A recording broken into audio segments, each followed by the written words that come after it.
Just how good could Johni Broome be for the Auburn Tigers this season? And also, what's the football team's plan moving forward over the course of the offseason? Well, Zach, I actually just finished crushing some chicken farm, and I am freaking ready to rock and roll. You are Locked On Auburn, your daily podcast on the Auburn Tigers. Part of the Locked On Podcast Network, your team every day.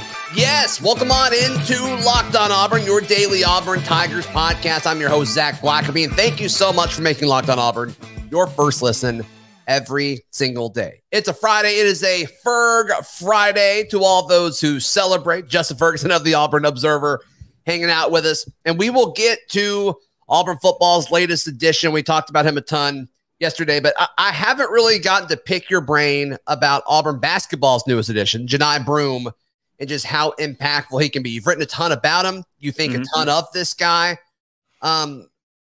Is it really that easy to replace a guy like Walker Kessler, Justin Ferguson?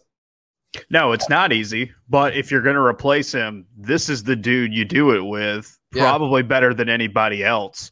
You know, one of the interesting things is when you are looking at centers in college basketball, few have ever had the kind of season that Johni Broome just had at Moorehead State. When you talk about his points, his rebounding, and his block shots, he's in a class kind of apart from everyone else. He was such a huge player last year. So you talk about defense, you talk about having an elite rim protector. That's what Broome is. He's not as tall as Walker Kessler is, but a lot of the same instincts that you see from Kessler this past season, his ability to get up quick. He moves well on his feet.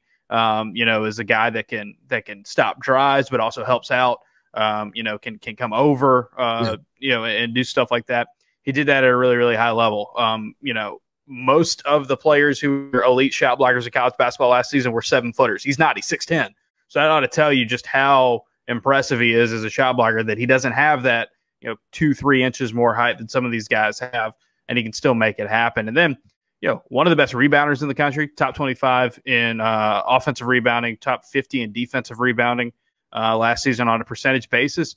And then a few players in the country were as fundamental to their team's offense as Broome was. He was their engine on offense for a Moorehead State team last year that was really, really good and gave Murray all they could handle in the OVC title game, a game where Broome went off. You know, I think he's going to be different than Kessler. I don't expect him to be quite as good of a shot blocker as Kessler, but he's really, really good at that. Sure. His rebounding numbers, even against like elite competition, are great. The big thing for him, I think the difference is going to be, and Bruce Pearl talked about it this week, he's an inside scorer. He's kind of a throwback in some areas where he can kind of play, you know, back to the basket. He's got great post moves. His feet are what impressed me the most. They're quick on both ends of the floor, and got a decent mid-range jumper as well, but is athletic enough and versatile enough that if you have to play face up with him, get him in some dribbling situations, he can handle that as well. He's very much a modern. He's the closest thing you can get to like a modern big man without the three-point shot. And instead of the three-point shot, he makes his money a lot around the rim. You know, and is kind of I think he's going to be the best inside scorer, like lob it down in there and let him go to work guy Auburn's had since Austin Wiley. And Pearl has not had very many of those guys over the years. And Wiley's kind of been it. I think they're going to, and he said it this week, they're going to use some of that because I think that's a huge weapon for this offense. Yeah. So as far as, you know, that outside shooter, I mean, you mentioned Broome is not that.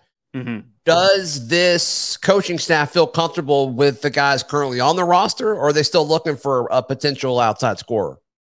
Well, I mean, I think at this point, you've got one scholarship remaining, you know, for this team. And, you know, all targets, everything's pointing towards Julian Phillips, who makes his announcement, next Thursday. And Phillips isn't like this, like knockdown 3-point shooter, high, you know, efficiency 3-point shooter. It's not the main part of his game, but it's a part he can use, right? You know, he's a guy that I think it's going to continue to evolve with that. No, I think this team is going to, you know, hope that KD Johnson and Wendell Green Jr. and all these other guys shoot better than they did last season and shoot like they did earlier in their careers. I think there was that really cold spell they had in the second half of SEC play where everybody outside of Jabari Smith just wasn't hitting from deep. And it kind of felt like it was contagious, but there were times of the year where Wendell was great from deep. There was a time where Katie Johnson was just on fire from outside. So I think it's one of those things where, like, you don't want to go and sell out and say, well, we got to get somebody who's like this dead eye in the portal, because there's no guarantee that that guy keeps that up, you know? And so I think they're thinking that, you know, things will pop back up a little bit more normal. And instead, you know, of selling out, say, well, you got to get better, you know, instead of putting all your emphasis in that, you get a guy like Johni Broome that is going to create his own gravity as an inside scorer. The inside out game should be a little bit better because of that. Then you get a guy like Julian Phillips, if you can get him, who it can be a 3-point shooter. He's got a good looking jumper, you know, but is a guy that if you watch him on film, man, just the way he gets the ball, goes to the basket, and is not going to be denied. You know, that is an area of the game where last season Auburn, you know, as good as they were, it was kind of like there was a lot of stretches last season where it felt like if the 1-5 pick and roll wasn't working, or if Jabari wasn't really clicking, you know, as a shooter, Auburn had a hard time scoring. You're going to get kind of if you're able to add these guys, and I guess Johan Traore makes a ton of sense here as well. This inside out game, I think, is going to be a little bit better. And I would also mention there, like, yeah, Broome's not a 3-point shooter, but Traore is. Like, he can be. And so, you know, I think it's just going to be a lot more diversified offense this upcoming season. It's pronounced Traore? Yes, Traore. Johan Traore. Johan Traore. I've been saying Traore. So thank you for pointing that out. Johan Traore. Yeah, I mean, and how they're both used together is going to be fun and interesting, because obviously, you know, the combination of the 4 and 5 last year for Auburn with Jabari and Kessler was exciting. And I think it'll be exciting next year with Traore and Broome, but it'll be totally different. It'll be a totally different tandem than what Auburn saw last year. Yeah, and Bruce mentioned this week they're going to look very similar in action. One of them's going to be the 4 and one of them's going to be the 5 in name, but like maybe one runs a little bit more, kind of trails, goes to the rim. But those guys go back and forth. I think Broome can set. Broome's not the guy who's going to step back and hit a lot of threes, but he's got to operate in mid range. Traore is going to be the guy who can shoot there. And then the other thing to keep in mind there is Jalen Williams is a guy we know that can play the 4 and the 5. So I think this is going to be big for Jalen Williams. Yes, they did get guys in to replace Smith and Kessler. Those are guys you would expect to be either in the starting lineup or get heavy minutes. But I think this is going to be a really good development for a guy like Jalen Williams, because Auburn's front court is going to be playing like 4 or 5 interchangeable, you know, and so he's one of those guys as well. Whereas last season, he basically was like, well, you've got Kessler, and then you've got Carwell, but Jabari's going to play a lot of minutes, so he's just straight up a backup 4. This year, I think you can be a lot more flexible with him as a 4, with him as a 5, rotating in. It wouldn't surprise me at all if those 3 guys get heavy minutes, you get some more from Carwell off the bench when you need a true center out there on the floor. I think it's going to be a lot more modern in terms of the setup, and I think it's going to be a lot more fun. Yeah, I'm there with you. This team's going to run like any other Bruce Pearl team does, and they're going to be super competitive and super physical. All right, I want to get Justin's thoughts on what does it mean that Auburn added Daslin Worsham via the transfer portal. But first, I got to tell you about Built Bar. Summer's coming up, and you're going to be on the go. You're going to need some snacks to take with you places, and Built Bar is that perfect treat. It is the protein bar that tastes like a candy bar. Also, Built Puffs are absolutely delicious as well, with that protein-filled marshmallowy center. There's a lot to love. All these bars, low in calories, high in protein. They keep you full, and they're all covered 100% in chocolate. They're delicious. Go to Built.com and use promo code LOCKED15 to get 15% off your order. Use promo code LOCKED15 for 15% off. That is at Built.com. Justin Ferguson, before we jump into football, what all is going on these days at the Auburn Observer? Yeah, so this week we unlocked the podcast with Matt Brown that I think I talked about last week when we were on. Yeah, a lot of people really enjoyed it. So you don't have to have a subscription to listen to that one. Just find the wherever you listen to podcasts, you can find that one. I would encourage anybody to check it out. If you got any questions about like NIL, the future of the NCAA, a lot of that stuff, I mean, he broke it down really, really well. Also this week, I had a story on Javarious Johnson. What can we expect from him this upcoming year?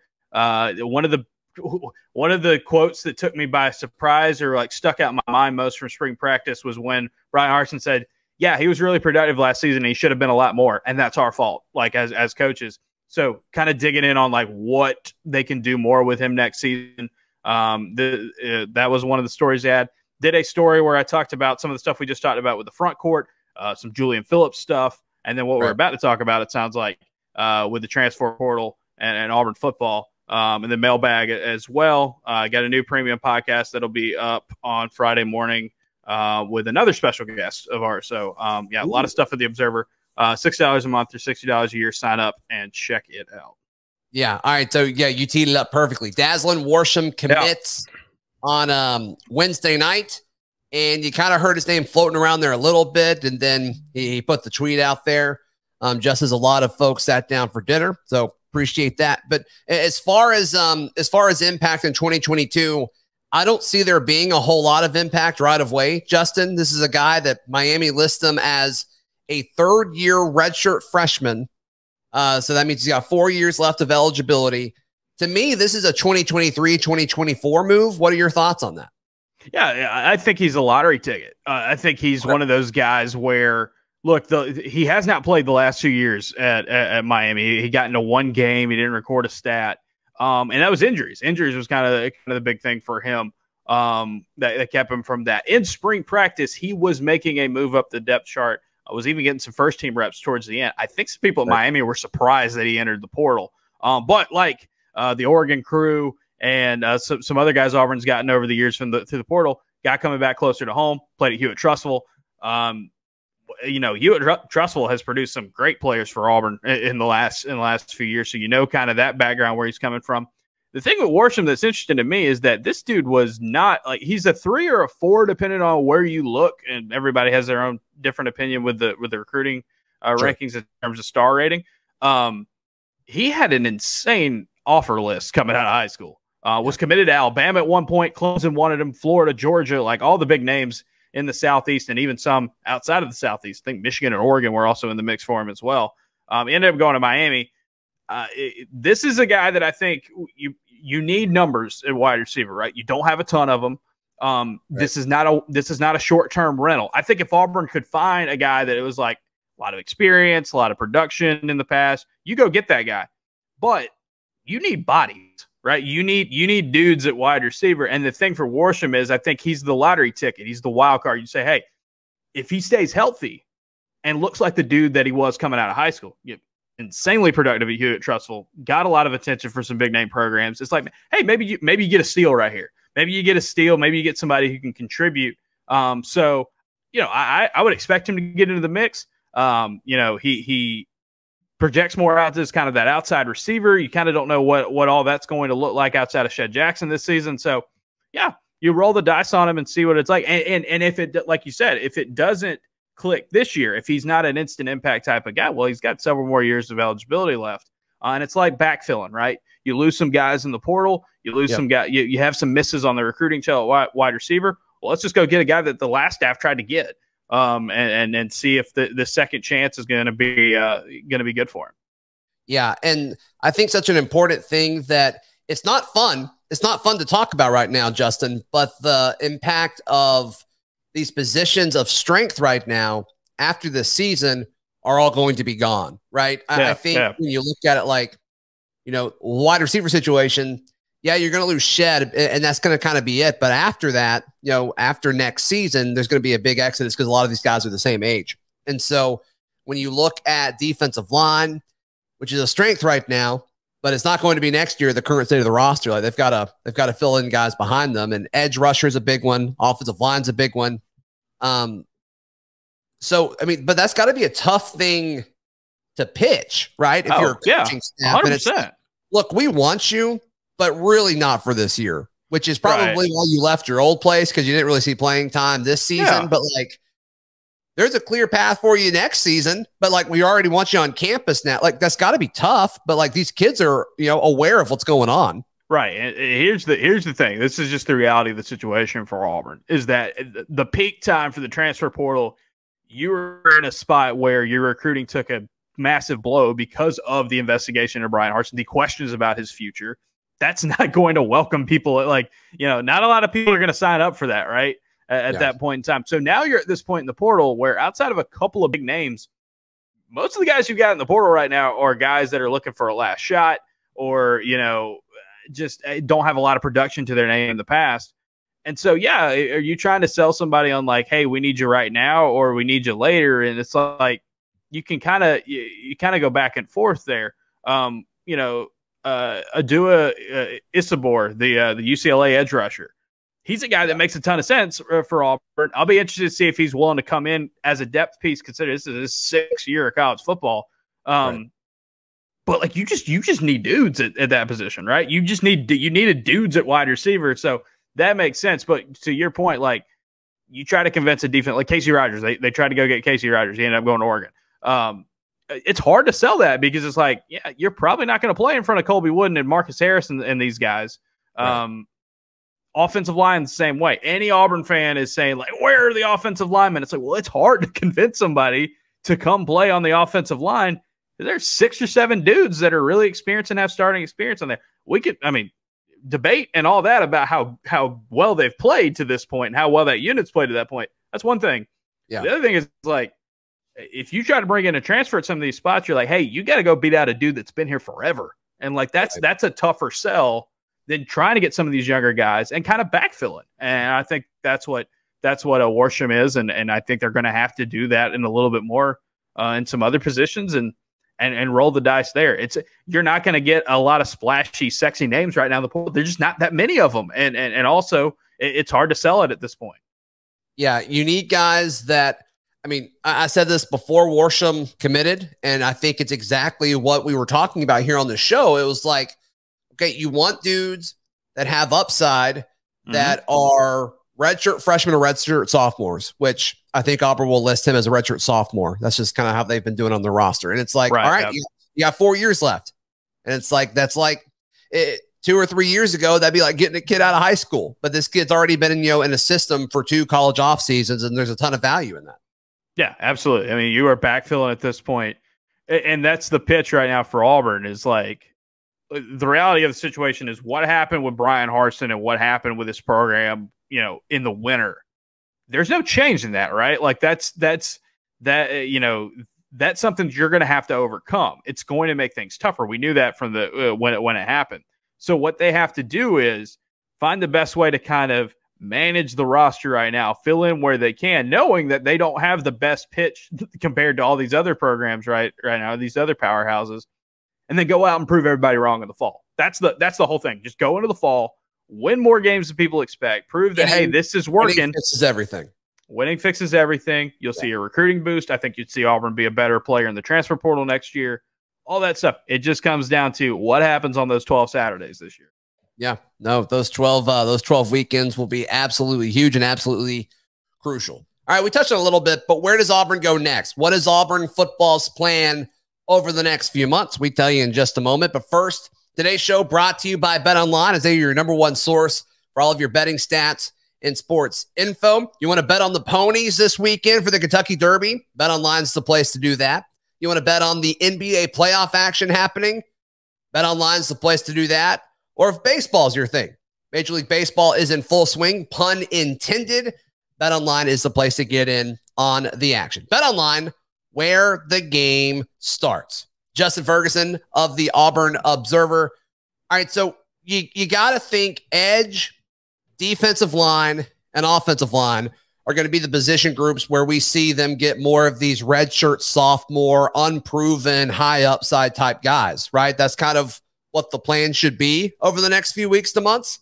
Yeah, and Harsin mentioned earlier this week, secondary is another one they'd love some more numbers with, which makes sense. You got to a point in spring ball with some guys banged up and some things that you were playing some, guys who just weren't very experienced at some spots. So you just need more depth there.